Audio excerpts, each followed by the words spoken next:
We're going to get going. I'm John Winter. I chair the North Kapa'au Community Development Plan and proudly serve on the Utilities Subcommittee. So I just thought I'd introduce the people that are here. We have a lot of the staff from the Department of Environmental Management. Particularly the head, Ramsey Mansour, will be speaking. We also have Mayor Roth here, who has honored us with his presence. And I'm just going to make it quick and say welcome to everybody. I will validate your parking after if you like. So, okay, I'm handing it over to Ray now. Thank you. Mahalo. Aloha, everyone. I just wanted to begin with a pule for this very special community before we get started. Aloha noi ke akua. Mahalo for this opportunity to be together to speak about these important things that impact our communities and our environment. Please guide us in our discussions tonight to help us solve these difficult problems. Look over us as we gather here and also as we return home, and continue to keep us in your care. In your name, amen. Hey, aloha. Absolutely.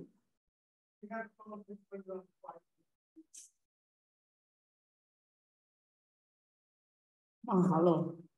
Welcome, everyone. So the topic for this evening is cesspool conversions. And the first thing we wanted to remind folks is to please silence your phones. It's absolutely fine if you need to take a call, please go ahead and step outside. We ask that one person speak at each time, and we respect each other's differing views. Comment cards are available to write down questions or thoughts, and we really encourage you to do this in case something comes to mind while one of the presenters are speaking, because we're asking people to please hold their questions until the end so that we have enough time to cover all the material. When we get to the end, please be succinct so that everyone has a chance to speak during our question and answer period. And there are multiple exits here tonight. We also have restrooms to the left and the right of the main door where you came in, and some refreshments in the back. And with that, I wanted to move on to our agenda for today. So we are still welcoming our wonderful people that are attending tonight. Thank you everyone for being here. We just went through housekeeping and we'll go through our objectives. We'll then go on to water stewardship and the types of conversion options that are available. We'll then move on to costs, the public participation timeline, some engagement activities, and question and answer. And with that, I would like to invite our Mayor, Ms. Roth, to come up and speak. Mahalo.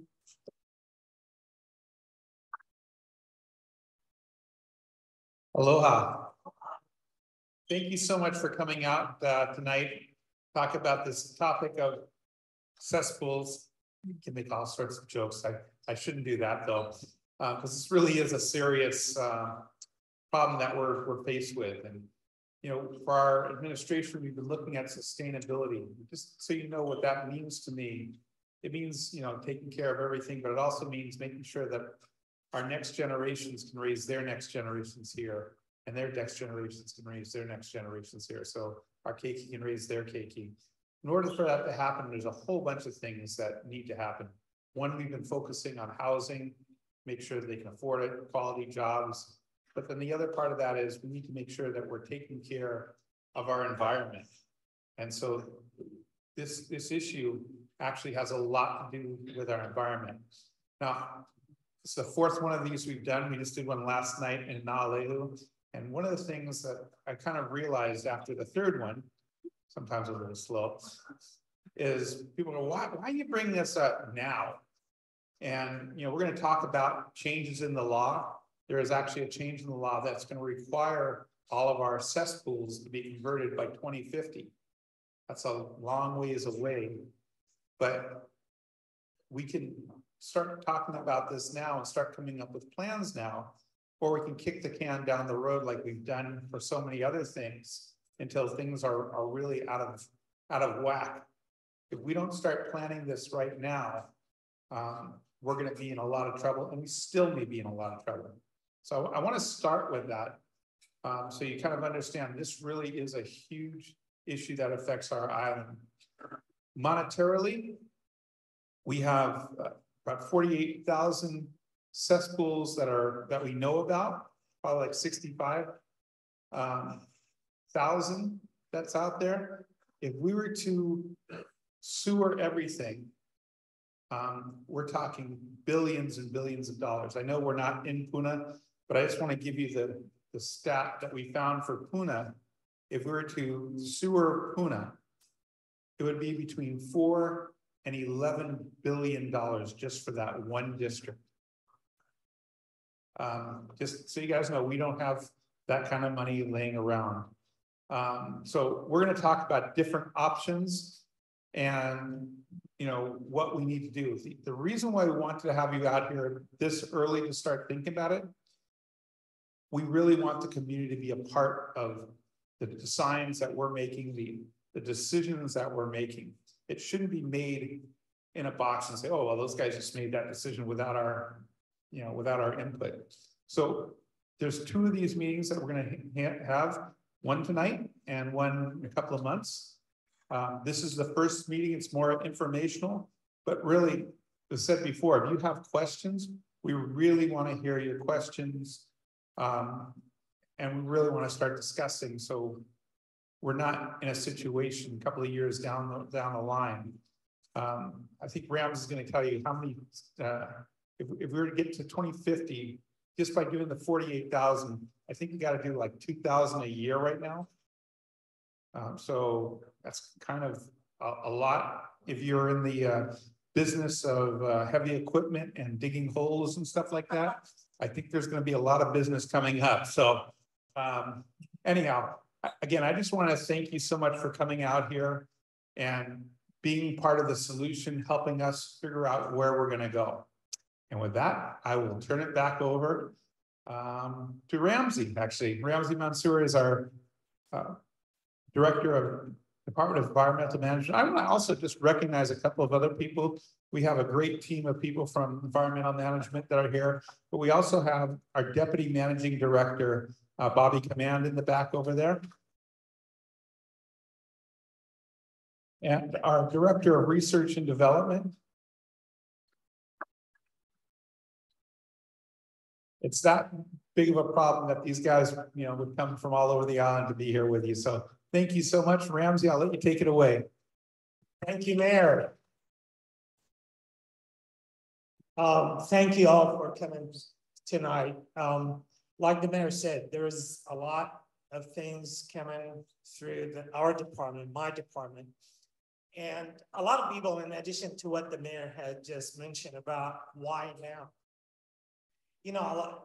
we always hear the why now. We have 2050, but also I always hear every time you get a building permit, you have to do the conversion. So the Department of Health is going to pull out your project and is going to look at it and say, you're not going to move forward with that any improvement to your house unless you convert your system into either a septic or connect. And that's a challenge because you may end up spending the money twice. So the why now is we doing it now to also assist you to plan forward every time you're trying to get an improvement permit through the building department so that you don't have to pay twice to convert the system. And our intention is also, by the time we finish the report, we have our consultant who's going to go through the options in the draft kickoff today to be able to, once the report is done, be able to put your address or your TMK number, and we'll give you the options you have. And it's going to have a lot of links to the Department of Health and others, that information that you could use to advance in the decision making and what's best for you as you move forward. So we have a lot of projects within the county. I want to thank the mayor for allowing us to concentrate on looking forward, because any investment we do now, it will pay the dividends for our resident. So we don't have to kick the can down the road because today's dollar is not gonna be tomorrow's dollar. So with that investment, we all gonna have a great dividends and pay back on the decision-making as we create these roadmaps, which is also gonna have a portion of it on the financial planning aspect of it.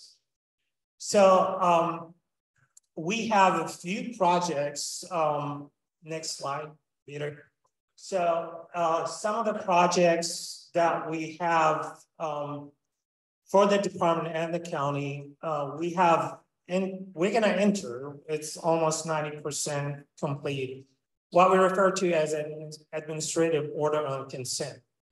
This will allow us to create a roadmap of all the projects that we need to do with actual fiscal year by fiscal year expenditure and to lay out the milestones. So we were able to create almost 1,000 pages of master scheduling for projects till 2035. So we had created a roadmap already. So as we start delivering on this administrative order of consent, you guys will see more of the projects and the commitment to move forward.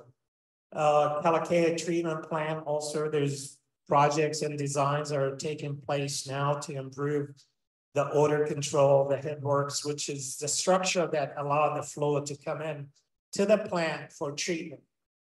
And also we're looking at converting Kalakaua to R1 facility, which is a reuse water. So that's very important projects for us. The Hilo waste treatment plant, you've probably heard about Hilo. I know I've been here a few times. John smiles because he probably knows where I'm gonna go with it. But it's one of our biggest projects. Hilo by itself is gonna have a huge price tag. But it's about time. I'm glad we're gonna have the project out to bid comes April. And hopefully we could issue the notice to proceed by maybe end of July, early August, so we could start construction. It's about 6 to 7 years construction project. But it also, what's good about it is we're gonna improve the quality of the effluent. So it's gonna be reused, reclaimed water once the project is completed to the level of R2, which we could use it for ag purpose for non-human consumption. But in the meantime, this water now it's flowing through a discharge pipe.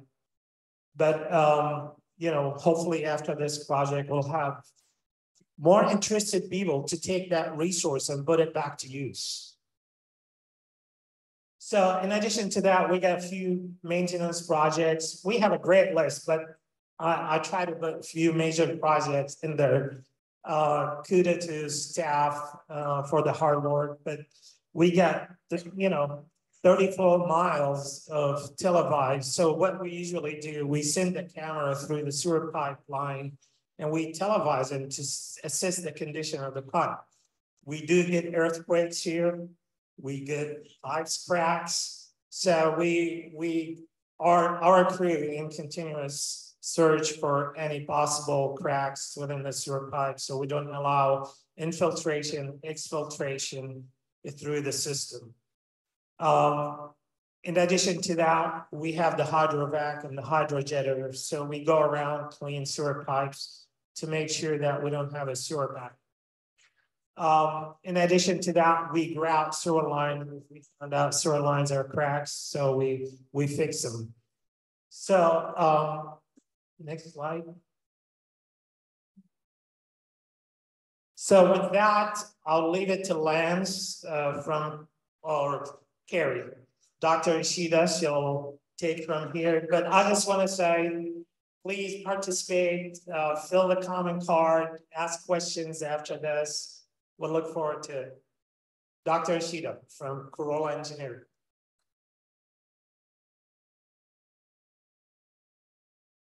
All right, thank you, Ramsey. Good evening, everyone. Thanks for joining us. So part of what makes this difficult issue even more difficult is there's different jurisdictions and parties involved depending on how you convert your cesspool. So I'm going to go through some of the different agencies and what they're responsible for. So the Hawaii Department of Health Wastewater Branch is in charge of reviewing and approving new individual wastewater systems. So if you were to replace your cesspool at a household level, they are the ones who would review and approve of that. We'll talk more about the different conversion options a little bit later tonight. They also regulate and oversee all the individual wastewater systems statewide. So not just in Hawaii County, but statewide, including enforcement of the cesspool ban that was passed. And then this last bullet here, they're also implementing financial aid for individual wastewater systems. You as a homeowner, your responsibility is to comply with the state's cesspool conversion mandate. And then the county, their responsibility is to support you, their constituents, by helping to develop the roadmap. So that's why we're here tonight. We'll be back in a second round. We'll share more information about that as well. But we're here to provide guidance and on how to convert your cesspool and the best option for where you may be located. Also, the county is mainly responsible for operating and maintaining their wastewater system. So county-owned sewers, their wastewater pump stations, their treatment plants, that's what they own and operate to make sure that that operates properly. They also plan and build new sewers. So if they are able to extend their system to where your location may be, you may be able to convert your cesspool by connecting to the county system. We'll talk more about that as an option as well. And then of course, the county also reviews and approves building permits. The Department of Planning and Permitting does that. With that, I'm going to hand the mic off to my colleague, Lance.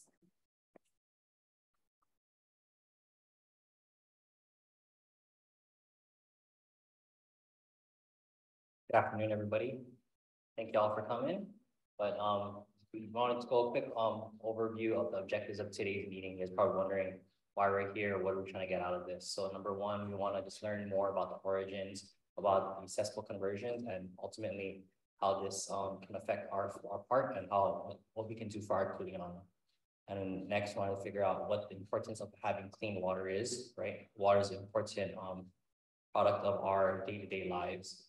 Lastly, nextly, we want to figure out what our community requests and basically their feedback. We want to get the insight of what means the most to you folks, and ultimately how can you also have a hand on this project. Also, we want to showcase the county's roadmap and ultimately help you as the homeowner on this cesspool conversion plan. And ultimately, we want everyone here to be engaged, right? We want to come out to the events, get a better understanding, get your hand in the pot, and we want to hear your voice as well. So for our 2 rounds of public engagement, this is our first round. We're finishing it up, and the main takeaways are: one, you as a homeowner, what's your part in the water stewardship? What's the importance of ultimately eliminating all the cesspools? And ultimately, we want to give you guys an overview of all the options of what you guys can do to tackle this problem. On our second round, we want to dive a little bit more into how and what type of conversions should be used for each of the regions. And ultimately, what you want to know is how are we going to fund this? Where's the money going to come from? And what can we do to solve this problem? And that will be on the second round, and that's going to happen sometime in April. So be on the lookout for that and stay tuned. All right, next.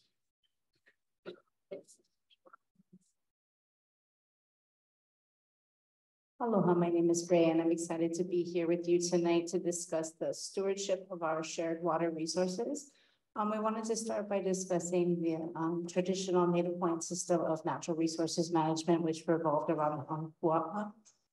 Native Hawaiians recognize that there is a direct connection between what we do on the Mauka land and what happens in our Makai region to our water resources, and embrace the kuleana to malama these areas and care for them to ensure the health of these water resources for present and future generations.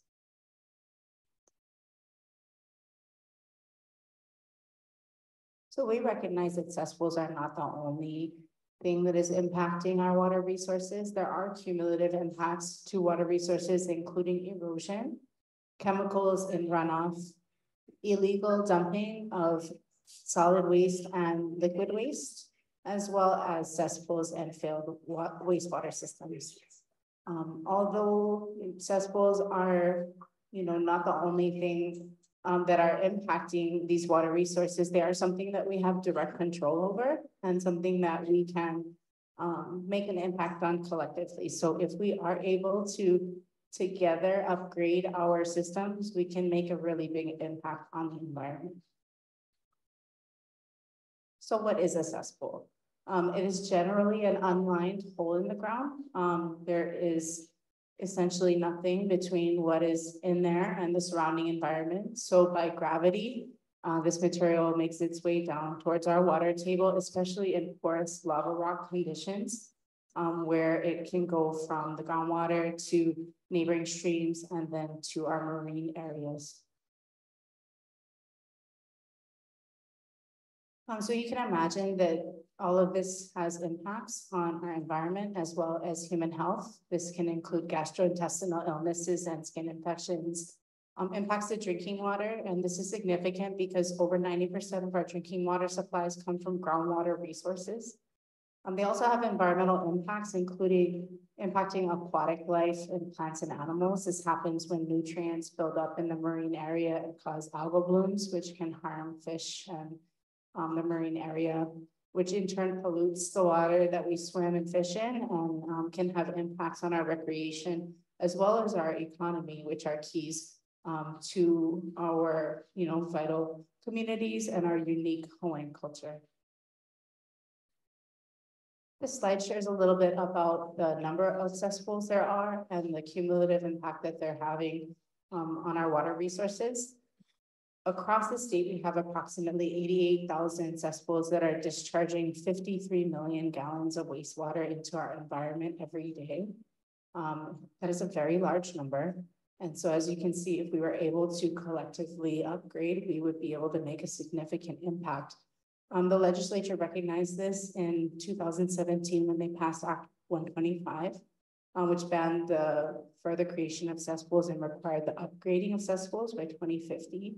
And in part, this is recognizing that 90% of our drinking water resources come from groundwater resources, which can be polluted by cesspools, and in fact have been already, because several areas of the Big Island have tested positive for wastewater in drinking water areas. And so it is very important that we upgrade our cesspools. And unfortunately, this is a big kuleana for Hawaii Island. It has more than half of the cesspools located across the entire state. And that's because it is as big as all the islands put together. But nonetheless, an enormous problem that the state and the county have recognized. And you can see here, there are priority areas. The Department of Health has delineated. Priority 1 is the most important areas, and you can see there are some priority 1 areas in North Hawaii Island.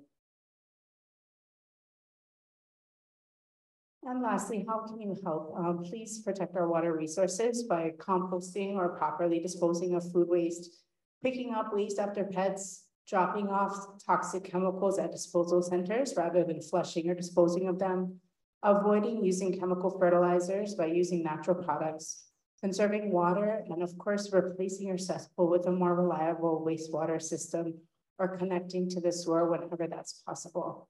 And with that, I'd like to turn it over to Dr. Carrie Ishida. Thanks, Maria. Please call me Carrie, just Carrie. Okay, we're gonna walk through the 3 different ways to convert your cesspools. Let's think about these as large, medium, small.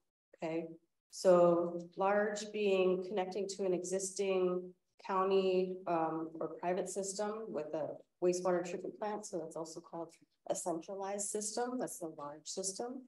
The medium in the middle, there's a cluster system, also decentralized system. So with a new wastewater treatment plant.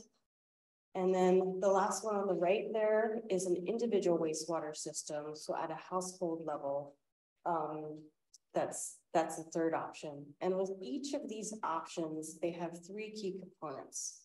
There's a collection system, so a way to get the waste from your home to the second step treatment, where the wastewater is then treated to a safe level.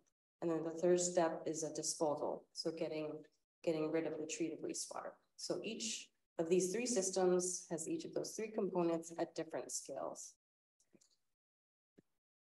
So for the first option, connecting to the counties or a private sewer system, some of the factors there are the proximity, or how close or far you are from that system, and the feasibility of extending that system to your home. Another factor is how much more flow can that system take? Is there capacity at that treatment plant to take your home and other homes so that it can be safely treated and disposed? Another factor, of course, is the cost, and we'll talk more about costs a little bit later this evening. So some of the benefits and challenges of this option is there is a potential to reduce the potable water use if there's recycled water use as a disposal option for that plant. Centralized systems are very, very highly regulated by the state Department of Health, as well as EPA at the federal level. There's sampling, monthly reports, all that good stuff. So it's excellent environmental protection. There's also the potential for rapid conversions. So being able to extend the sewer system to pick up multiple homes, that's a benefit.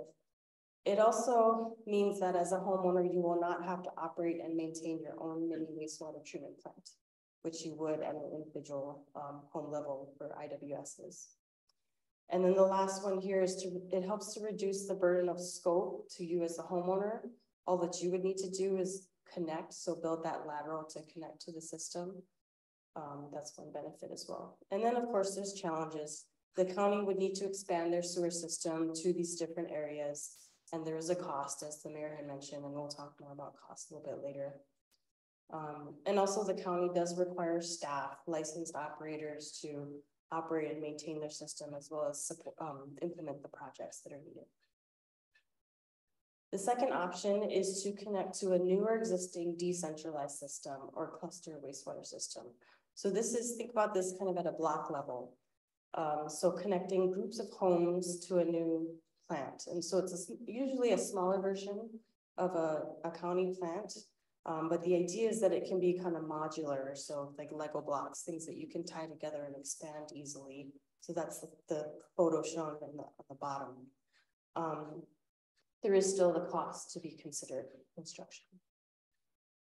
As far as the benefits and challenges of this option, there's similar benefits of reducing potable water use if recycled water use is an option. These plants also are similarly very highly regulated, so there's excellent environmental protection, as well as the potential for rapid conversions. And as a homeowner, you wouldn't have to operate and maintain your own mini wastewater treatment plant. And similar to the previous example, the scope as a homeowner is limited to just constructing that lateral to connect to the sewer. This option can broaden the range of funding opportunities similar to the previous one, especially if water reuse is an option. There are challenges. You have to get your whole block and neighborhood on board. It doesn't really make sense to have a new system and only every other house ties in, right? You want to get everybody on board so that it makes sense to have this type of a system. Another term that's used is a sewer improvement district. There are costs. There's a lot of upfront planning, studies that are needed before a new system like this can be built. There's also a need for licensed and skilled operators and land and space requirements, finding a site for a new wastewater treatment plant, for example. The third option is converting to an individual wastewater system at a household level, which may be an option for many people. There still needs to be a site evaluation completed by a licensed engineer to determine the possible options. So for all these options, there are many, many, many treatment options and disposal options. We're not going into that level of detail tonight, but there's many different ways to convert. There's more information in the Hawaii Administrative Rules. I'm referencing this section here, 11-62. that, again, is regulated by the Department of Health. And you would need to submit an application for each system that the Department of Health would review and approve of. Some things are, there's typically a minimum lot size of 10,000 square feet. As far as the benefits and challenges of this option, there are potentially lower construction costs for this option. And it's typically better than a cesspool if you can upgrade your cesspool to something else. It's not as highly and rigorously regulated as the other two options, but at least it's better than a cesspool. Additional land typically isn't required, and there's relatively fewer permitting requirements. And as a homeowner, by converting your cesspool, you could demonstrate environmental stewardship. There are challenges, of course. So homeowners are responsible for operating and maintaining your own wastewater treatment system. So that falls under the purview of the homeowner. And that cost must be borne by the homeowner. So not just the lateral, now it's everything, right? Whether it's a septic tank, an ATU, what have you, that is all borne by the homeowner. There is still a need for a licensed engineer and a contractor. And there is some environmental risk because the effluent is directly discharged into the ground. Okay, so this is the difficult subject of costs. So how much does a cesspool conversion cost? The messy answer is it depends on the conversion method. So I've got two examples here that I'll walk through. For individual systems, it's difficult to say exactly how much because it's very site dependent. It might cost one cost for you and a very different cost for somebody else, and it depends. So what we have here is a range of 30,000 to 70,000. That's a large range. It can be more, it can be less. So really the cost ends up being what Mr. Contractor A tells you, this is how much it's going to cost to convert your cesspool. So that's for individual systems. On the other hand, for sewering, Mayor had mentioned some estimates from the Puna facility plan. They can range from 4 billion to 11 billion, depending on the alternative that we're looking at for Puna, for different sewering alternatives. So there's very, very high costs. It depends on how the conversion occurs. And we will have more information in the next round as far as the different conversion options by region. There are future plans for financial support. Hawaii County is exploring grant and low interest loan options for county projects. So things like federal funding opportunities, and they can do things like prioritizing high priority cesspools that Ray had shown on that map, the red dots, and those that are financially burdened. There's also state financial support programs. I don't know if we were trying to get a state representative on the line from the Department of Health for Q&A later tonight. I don't know, Peter, if they signed out. Okay, we do have Department of Health on the line to help with Q&A later on tonight. But for state financial support programs, they had a $20,000 grant program last year. That wait list got filled, but other programs are to be determined. We're listing here our website for the Department of Health. So the public participation timeline, we're completing our first round here tonight. This is the fourth stop of the first round, but we'll be back in April and May to share more information. We'll have more maps that show conversion options by areas, whether it's the county may extend their sewer system or suggestions for new cluster or decentralized systems. And then of course, the third option, if neither are an option for your area, it's an individual system. And then we'll have to have more specific information on costs as well. So these were all the 4 meetings of the first round. We're at the tail end here at the bottom. We'll be posting more information on dates and times and locations for the next round where we'll have more information. There's also a county website. I believe we have a handout at the back with that website. You can also scan this QR code in the upper right to get to the website where we'll post the slides. We've collected some questions and we're working on answering those questions from this first round. Other useful information and links will be posted there. I'm going to hand the mic off at this point to my colleague Adrian.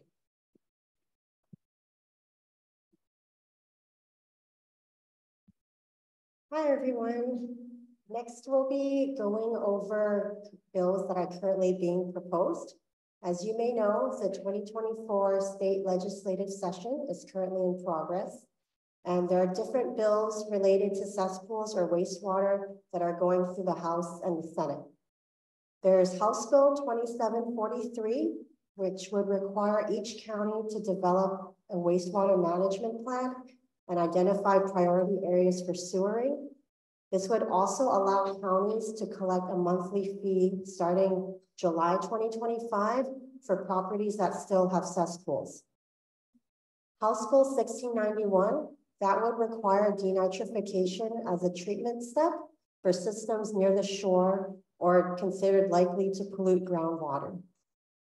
House Bill 1759, that would require transient accommodations like lodges, inns, or hotels to upgrade or connect their cesspools by earlier deadlines, with 2035 for priority 1 and 2040 for priority 2 cesspools.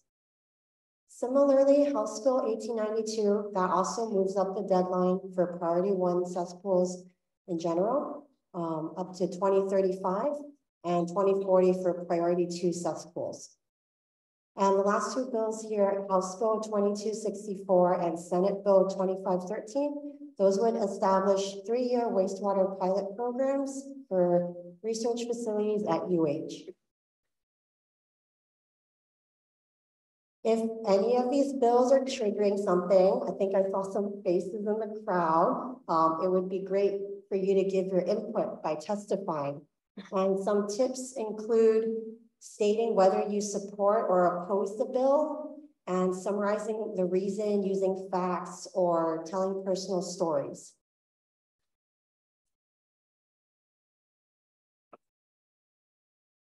If you want to get even more involved in the legislative process, you can talk to your senators and your representatives. I mean, they're there to represent you, so it's important for you to share your input.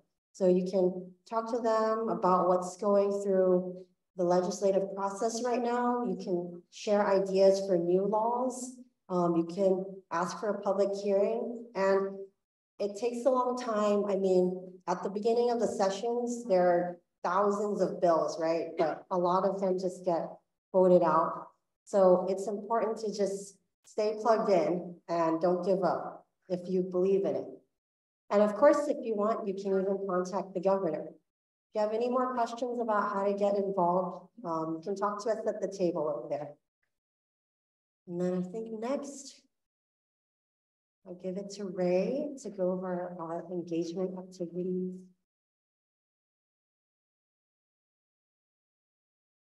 Mahalo, and we're actually going to change it up a little bit. We'll go through the engagement activities afterwards, but I want to just start by inviting you all to share maybe some questions that you might have. This is the Q&A portion, and after the Q&A portion, we'll return to some of the things that you saw. We do have a survey that we handed out at the beginning of the event. Here on the table, there's a paper survey as well as an online survey. So not to be distracted, we're going to go straight into questions right here. Sorry, I'm going to pass you the mic so everyone can hear, okay? Septic system. Did I miss something? You didn't see the word septic system? I'm going to hand that to Carrie. Yes, so a septic tank is an option for some folks. So for individual systems, that would be under the Department of Health. They would review and approve of the proposed conversion option. Yes. So a septic system falls under the third option of an individual wastewater system. So we went through the three ways. So centralized sewer. It's one of, yeah, there's many technologies to convert septic tanks are one of them. It's a valid option. Yes. We're using septic system. The difference in septic system, but it's, I'm just. We're used to using the word septic system, and now have you renamed it? Is that what you say? It's an individual, it's not a treatment well, it's a septic system. So maybe I missed it. Yeah, so I apologize, I'm not intending to confuse. So an individual wastewater system is at a household level. It's the septic tank falls under that umbrella. So there's other options too. There's also aerobic treatment units. Right. No, I'm not talking about aerobic. I'm not talking about aerobic. I know what that system is. But in between, there's a septic system. It seems to be pretty effective. Yes, you're correct. There is a septic system. Yeah. So you could convert your cesspool to a septic system by 2050. And septic system is in compliance with the Department of Health. The Department of Health website, the 1160, they call it IWS, which is Individual Wastewater System, AKA septic tank.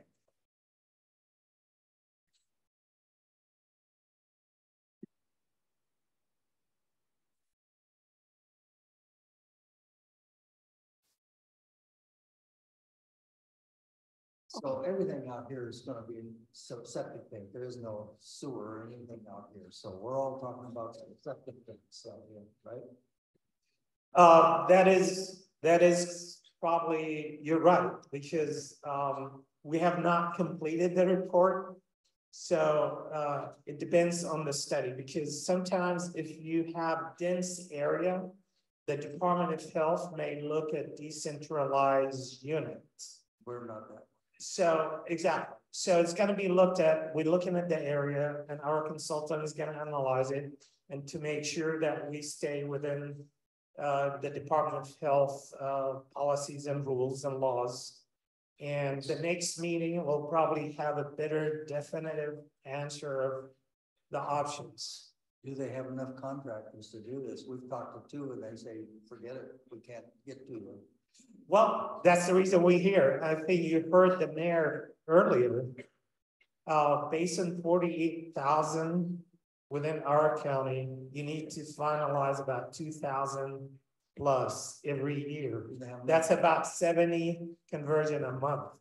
So it's a lot. We don't have engineers. You guys staying busy, right? So it's lack of engineers, lack of contractors and material. That's why we're starting now to get you guys start thinking.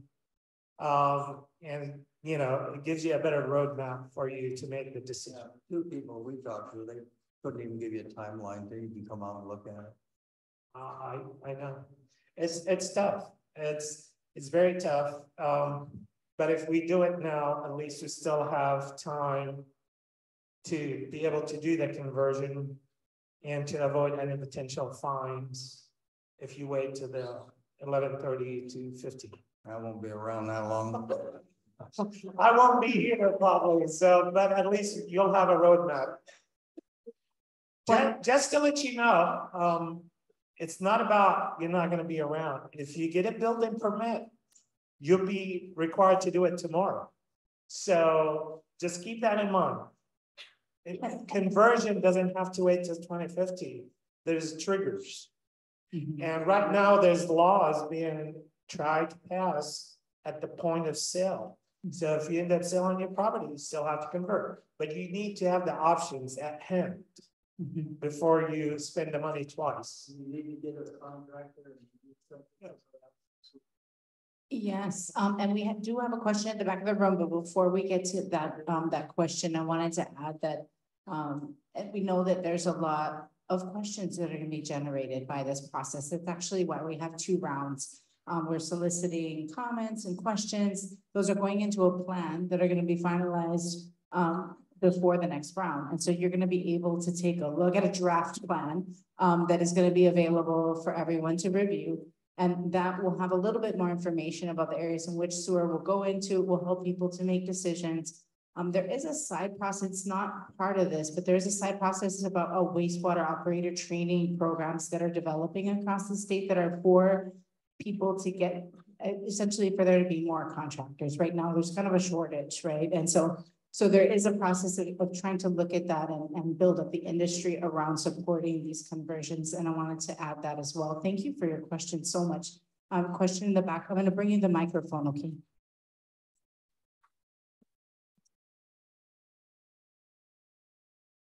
The thing affecting the house market, if I want to buy or sell a house, it's now mandated that the conversion has to happen.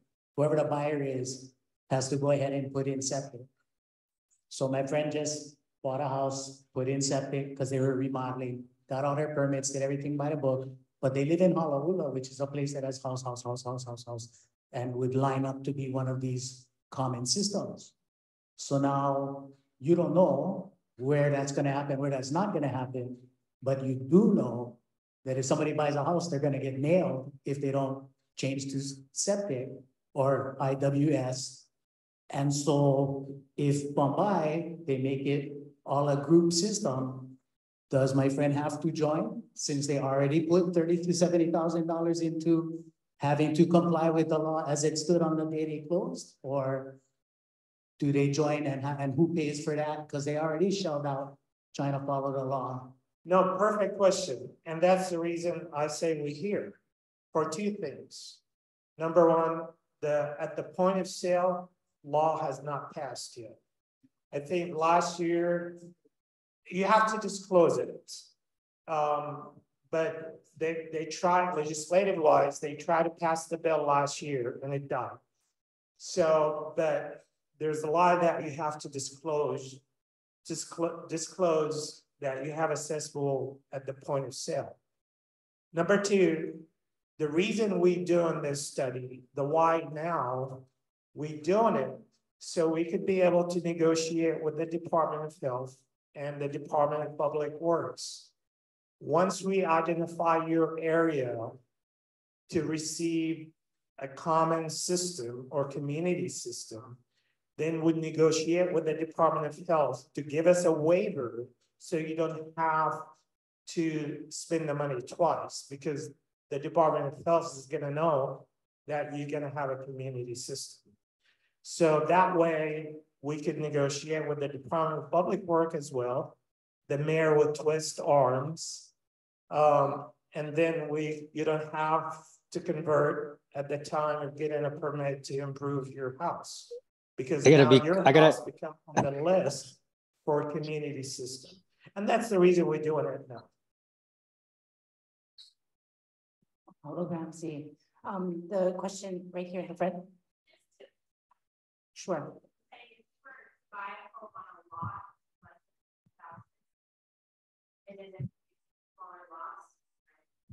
I'm guessing then that waiver thing would come into play. Yes. Okay. So the Department of Health, also John on the line, we could ask him that question, but they could create a waiver for a smaller lot, give you an exemption. It depends case by case. But as John on the line, okay, we got John on the line as well, and he could answer that. John, did you hear the question? I did. Can you guys hear me? Yeah. Okay. I want to be clear, like Ramsey, I know you're trying to be open, and we are at the beginning of this process. I work for the department. I didn't write the legislation. I'm the one, I'm one of the ones trying to figure this whole thing out. That's a valid question, what the gentleman asked about. So I kind of want to step a little bit back. What the gentleman was saying, if you do renovations that increase the bedroom count for residents that's not on a sewer system, as of now, not even talking about the 2050 mandate, that is the trigger to upgrade from a cesspool to an IWS, an individual wastewater system. That's what that person, your friend, did.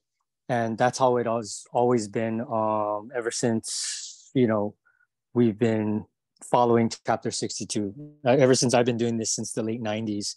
The 2050 mandate kind of confuses things, because I think what people are kind of confusing is that's requiring people to convert to cesspools, then this push to create this integrated management plan.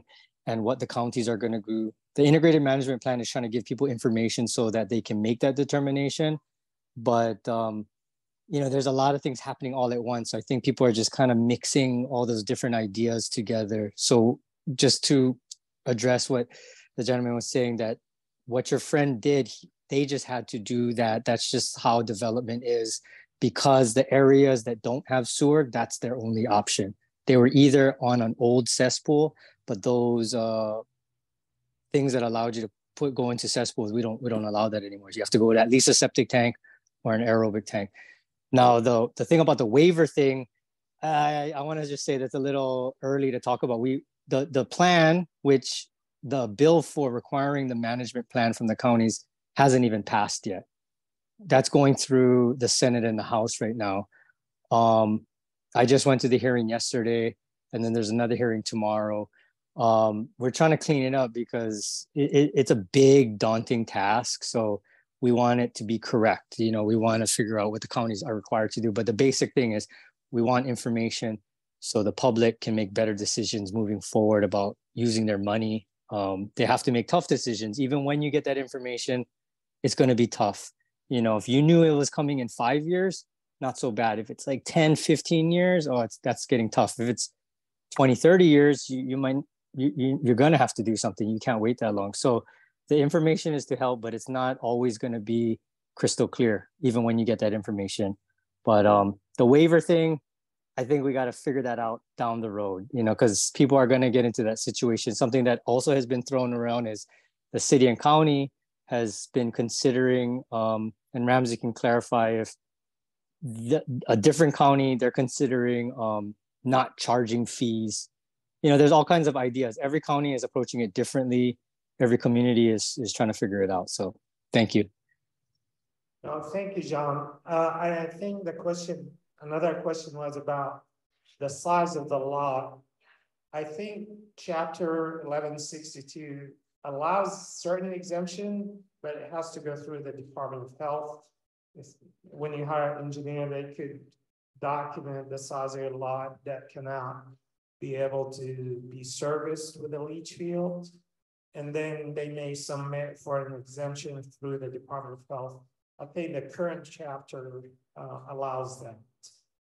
Is that correct, John? If I remember correctly. Yeah. The lot size just on the rules is 10,000 square feet. But not to scare anybody, what that rule is trying to do is make sure that when there's large acreage that gets subdivided up for development, that's kind of setting the minimum square footage so that people don't get really small. Because, for example, I live on a substandard lot. I live on a 4,500 square foot lot, but that's in an area that had sewer. So the 10,000 square feet is kind of the minimum when you have an IWS. Many people don't have that. We're not trying to tell you can't. We make exceptions for lots that were created way back when that were less than 10,000 square feet. So you don't have to worry about that. You will at least get your IWS. Oh, hello, John. We appreciate that. We have one question in the front. Go ahead.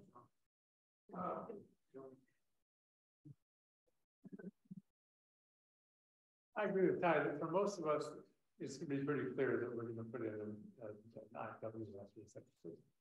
But there's a few areas in North Kohala that are on the general plan zone, high density urban. If I were a merchant living in or working in Hobby with a property in Hobby or at INK or something like that, I know there's a website, it will be a website that I can log on and know what my options are, but the game changes, I think, when you get into that sort of a situation. How dense, how many people would make it more cost effective to put in a joint sort of a system instead of individual septic systems, and you may not even be able to do septic systems in something quite that dense. Is that going to be something that's going to be covered in round 2 in April? That's an excellent question, and I'm going to pass that over to Carrie, please. Yeah, so I think this question is kind of piggybacking off of some conversations we were having just before the meeting started. Is there kind of a break point or an ideal number of homes within a certain area that justifies a sewer? we're working on that. We're working on the numbers and the analysis, so I don't have that number right now. I think we'll have a lot of good cost information to look at that. But what you're getting at is, you know, there's economies of scale, right? So at some point, you're like shopping at Costco, right? You can get a better bang for your buck if you can get more conversions within that system. So we can look at that, and we'll definitely be thinking about that. That's part of our analysis, especially for the decentralized and cluster system. Good question. Mahalo, Carrie, that was a great question. I'm gonna, oh, sure. Let's take this question at the back of the room, and then we'll come right back. Thank you. Thank you. This has been very informative. I had two questions. I know the focus tonight's been on residential situations, but a church in our community tonight reached out to me to say that they thought they were on septic, but it turns out they're on cesspool. So you talked about some possible grants and things coming for homeowners, but are grants and special programs also on the radar screen for nonprofits on the island? And because it's a larger than a typical house and it has multiple bathrooms in this church, would they be on a higher priority to need to rectify their cesspool situation versus homes in the neighborhood? So I think there's kind of two layers to that question, right? So the first question is, are there funding opportunities specific for nonprofits or churches, for example? And there are a lot of different grants and low interest loans where nonprofits, NGOs are eligible for. It gets a little bit complicated in getting some of that funding into the hands of individual homeowners as well. But there's actually a need for NGOs and churches and county and other agencies to help kind of get those funds into who needs it, whether it's the church or others within the community. We'll have more information in that in the draft report. So that's kind of the first layer. And then as far as kind of priority, do you want to take that? I would imagine the Department of Health, when we did the report under the cesspool conversion group, we had 3 different priorities. I think this area probably priority number 3, but since it's not residential, I would imagine would fall under the same predicament when you need a permit or when you need to do any improvement that's going to trigger the conversion. And I think it's going to go through the Department of Health, and I don't know if they're going to require you to put a larger septic tank because there's no waste treatment plant.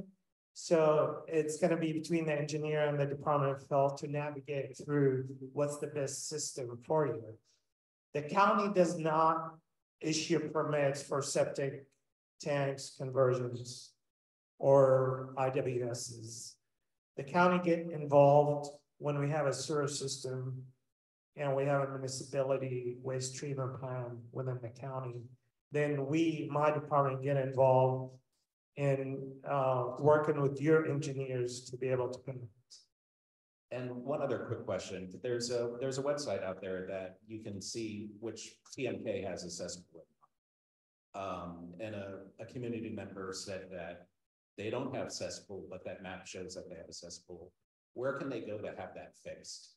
We still, I think the map you're referring to, when we finished under the cesspool conversion committee, we put out the Department of Health website link, and with the idea that it gives you an idea from their database.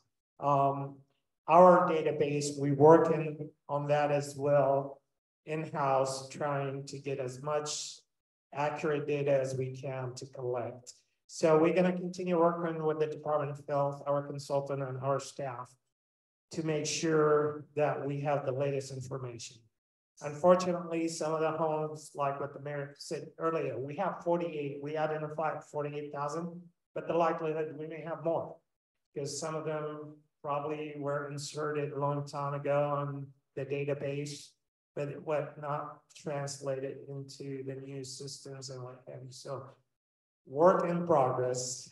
How can we pass that information on, or the neighbor pass that information on? Just keep following with our website. I think Kelly Hartman is our environmental planner, and she be working on the website. She can give you the link.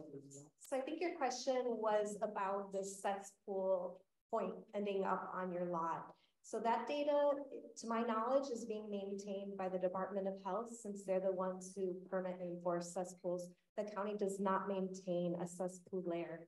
We just simply show it on our maps for information. So you can reach out to the DOH. We have their website over here. Okay. We just have one more question in the front of the room. I was a little struck by House Resolution 2743 that you showed up there that says monthly fees starting July 1st, 2025 for properties still with cesspools. This sounds like there's going to be a financial penalty for people that still have a cesspool. Now that's probably a state thing, and it would probably work for Oahu, where there's a lot of contractors and few cesspools. But in Hawaii, you'd be starting to penalize people for failure to do the impossible. Is there anything afoot in there to have for Hawaii Island? Yeah, my understanding from that bill was to be able to collect the money, put it in a basket to assist people to do the conversion, rather than being stuck with no money. So kind of plan ahead type of mentality. It's not like penalizing you, but rather try to help you at the end. I can kind of chime in. That's my understanding from it. John, go ahead. Yeah.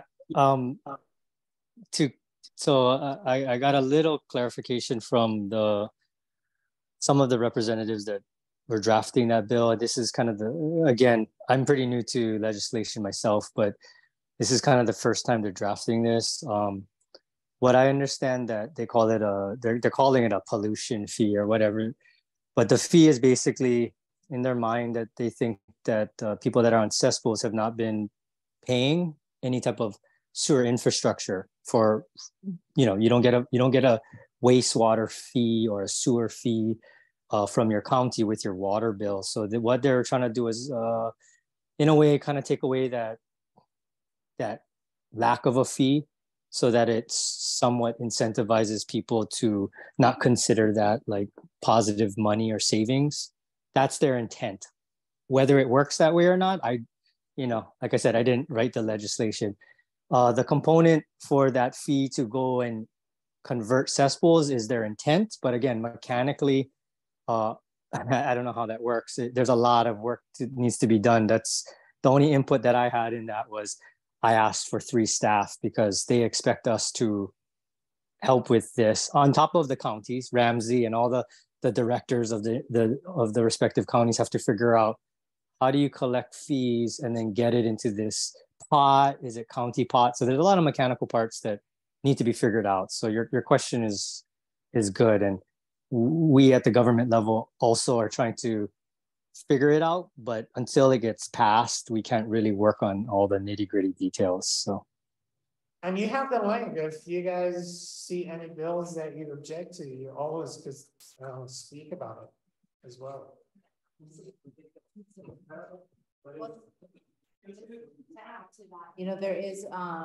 There was a slide in the presentation about public engagement and exactly the process about how to reach the legislature. Many people have no reason to reach out to the legislature on a day-to-day basis, but if I could have read the temperature in the room, everybody was very isolated during this conversation. So that's why we have representatives. Please make sure that they know how you feel as well. And I wanted to pass this question actually on to the mayor. I'm sure he has something he'd like to say as well. Yeah. Back here, one of the things you have to realize is a lot of things at the legislature is very Honolulu centric, and a lot of people think, oh, the legislature's there, and so I can't go there. I can't take my time to go there. But you can go online and testify. It's very easy. If it's something that you're interested in doing, we'd be happy to teach you how to do it. It's very, very simple to go online. I mean, it's pretty simple to do. And you don't have to put in a lot. of words. But I think the legislature kind of operates by, Cindy Evans, who used to be a legislator, by the amount of voices that they hear. And so if they hear a lot of voices saying, you know, we don't want this in our community, we want something different, they may be willing to make some changes, so. Oh, Mayor.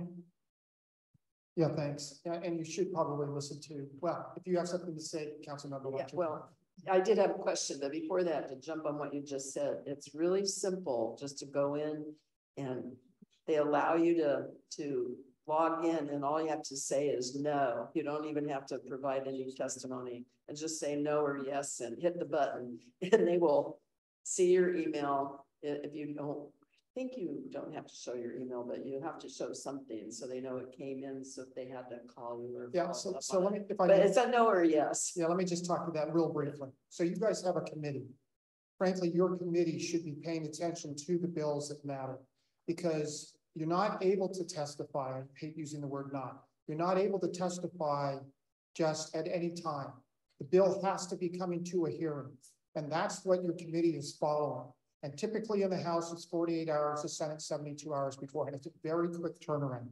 But if you have that information because somebody's paying attention to it, then you go in, you need to log in. That's the only way you're able to get it in, but it's very easy to log in. And then you're able to do exactly as the council member talked about. And that's the way to make sure. If you are talking to your legislators outside of the hearing window, then certainly just send them emails to your state senator and to your state representatives. Mahalo. Aloha, there is another way, folks. Hi, Cindy. You can write a letter to David Tarnas or Tim Richards, and that is just as effective as anything online. Sometimes we don't have energy up here. We lose our energy. We lose our library.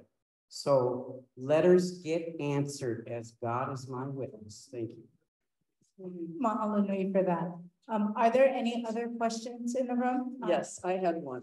Yes. Yes, Okay, I did. please go ahead. Okay, thank you. This is for, so part of the reason we're at where we are today is it started 10 years ago and we've been working on this for 10 years and how do we, how do people provide incentives and sticks to get people to move in this direction? So it's been about a decade, this conversation.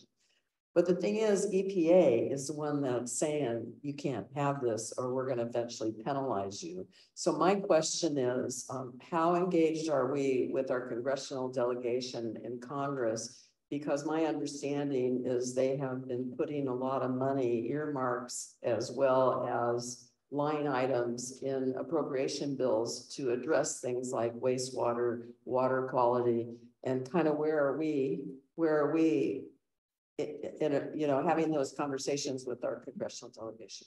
Thank you. Maybe I'll answer the first question and the mayor could add to it. EPA and the Department of Health are different entities, as you know, there's the federal and the state. Act 125 to convert individual cesspool to septic that falls under the state. If you have a gang cesspool, then that falls under federal. So today, our meeting today about the residential cesspool is under the state. That's the answer to the first question, Mayor. Yeah, so Ramsey put it very well about state and federal. However, we have a lot of wastewater facilities that need to be repaired. We have gang cesspools that need to be replaced. And so we've talked to all of our federal representatives about this because it's going to be probably the most money we spend on anything for this county. Just think about a couple of $100 million to replace the Hilo wastewater plant. You may be wondering, why are they even talking about Hilo? We don't live in Hilo. Hilo is a major earthquake away from putting millions of gallons of raw sewage into the ocean. That would affect the whole island. It would be our next red hill for the state. And so we are moving forward with that pretty quickly.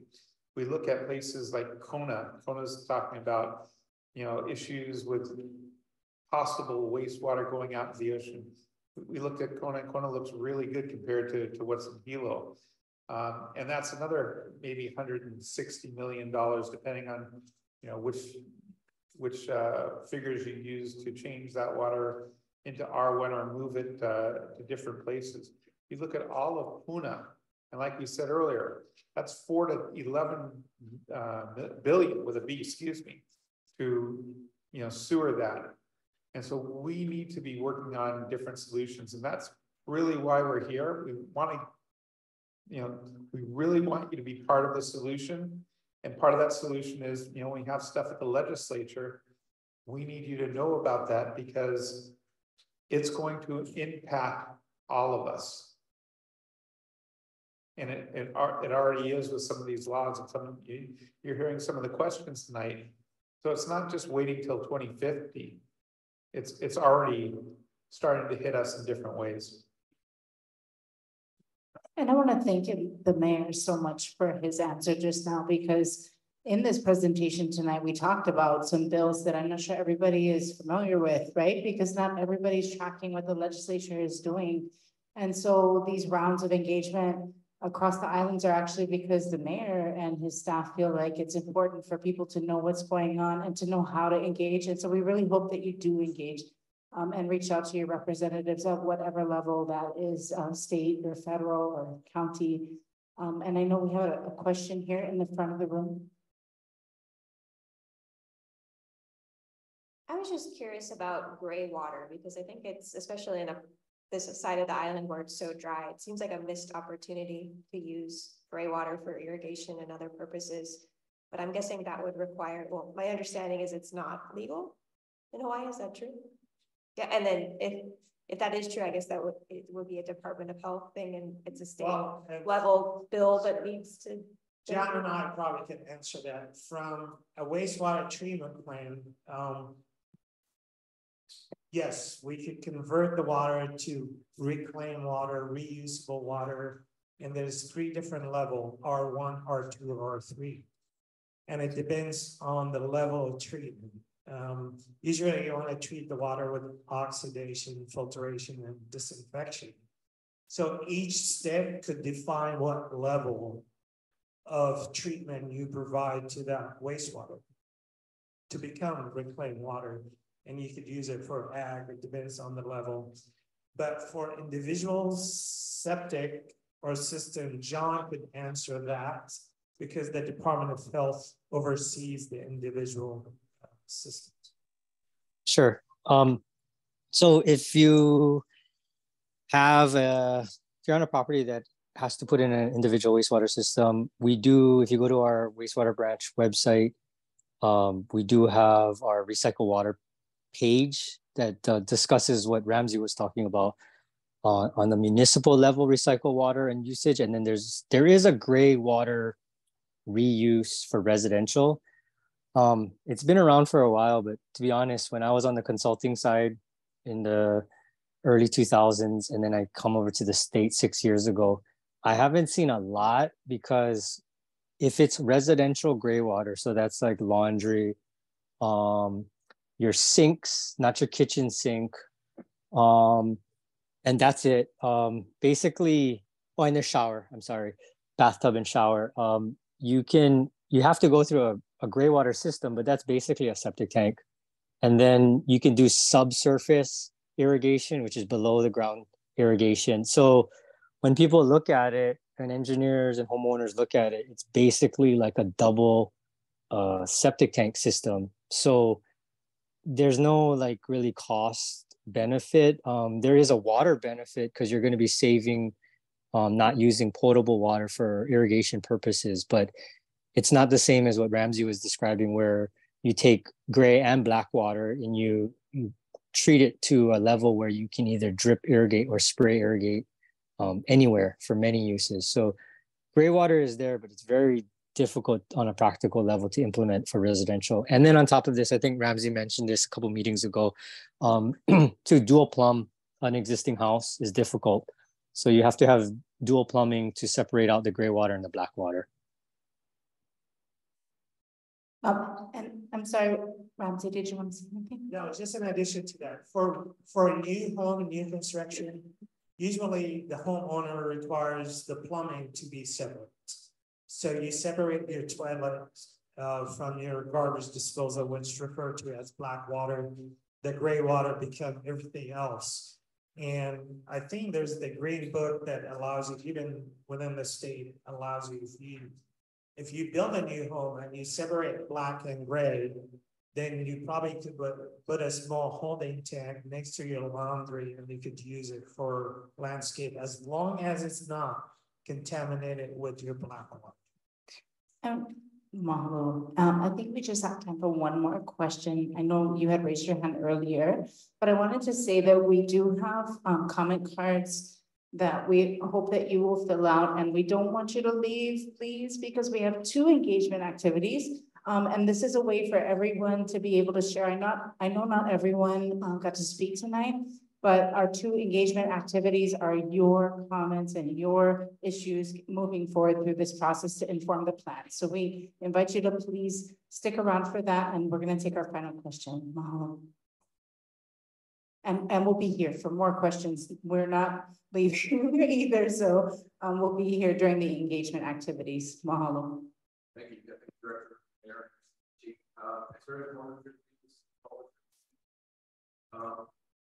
We have some work to do as a community to attract these bills that we stay in the House.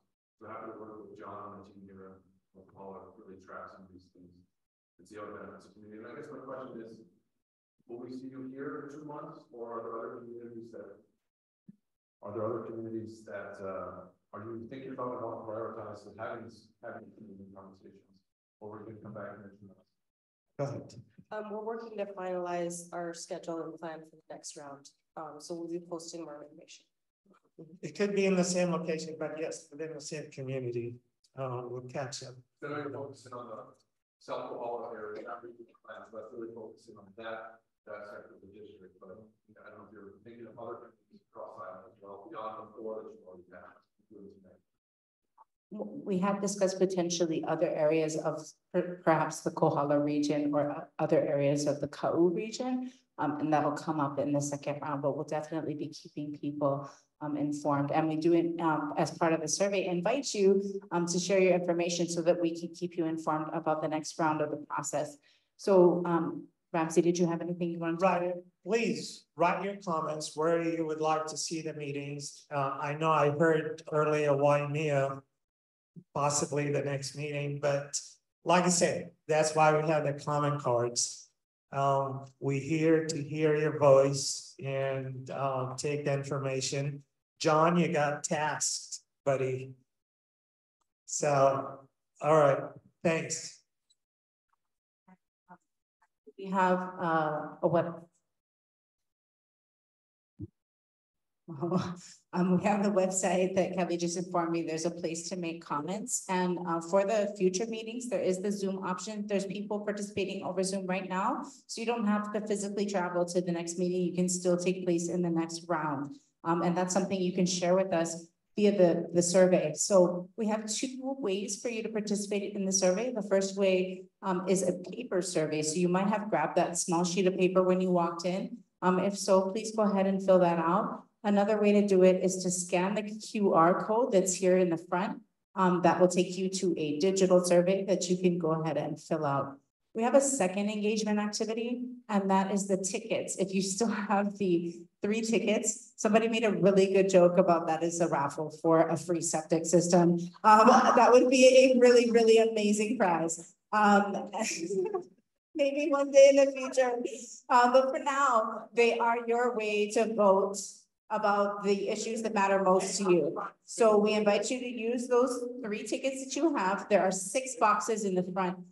They all have different areas of concern. They include cost of construction, annual operation and maintenance, responsibility for operation and maintenance, compliance with legislative requirements, utilization and availability of land, as well as environmental concerns. You get to vote for the things that matter most to you. This helps us to, know what this community wants and needs. And if something is extremely passionate, you're extremely passionate about it, you can put all 3 tickets in one box, or you can put 2 tickets in one box and 1 in another. It's up to you. So at this point, we invite you to move around. If you haven't already done so, we also have this map in the back of the room for you to show us where your wastewater system is located and what type it is.